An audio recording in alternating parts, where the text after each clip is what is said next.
So I had to come on here and share it because this is the time of year where people are used to letting their hair down, taking a load off, and kind of just being able to connect with family, friends, or loved ones and kind of reset. And with the social distancing, the stay-at-home orders, and just the out-of-the-norm lifestyle we're being forced to live in right now, those opportunities haven't really presented themselves for us to take a load off and have that kind of relief.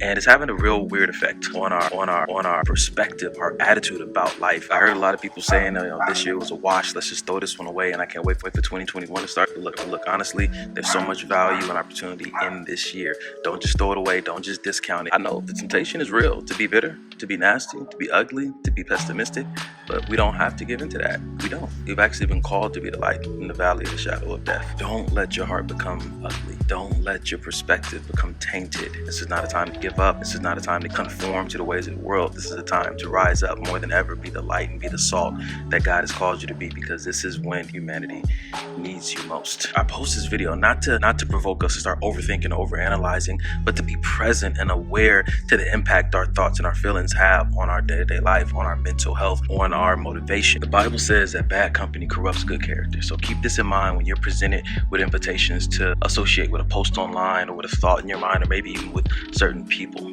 So in closing, connect with the people and connect with the thoughts that are going to nourish you and help you to stay in alignment with who God said that you are and what God has called you to do in this generation. My hope is that this video finds someone who's sitting there overwhelmed with thoughts, lost in their feelings, drowning in emotions, and helps them to take a breath, to take a moment to just breathe and remember God's promise concerning your situation. Remember God's promise concerning his children. Remember God's promise concerning hardships and trials.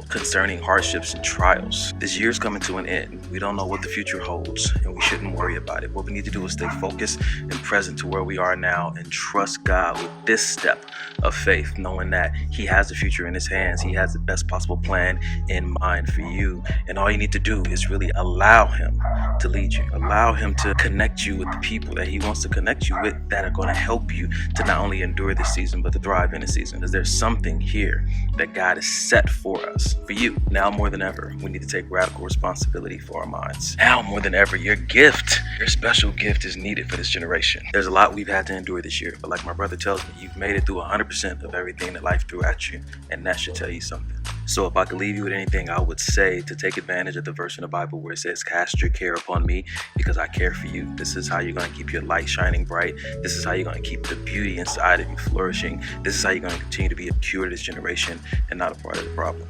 Miracles happen every day. Anything is possible. The outcome has already been decided. But the beautiful part is that you get to decide how enjoyable the journey is going to be along the way. So keep it simple, make it fun, be grateful, and remember, keep God first.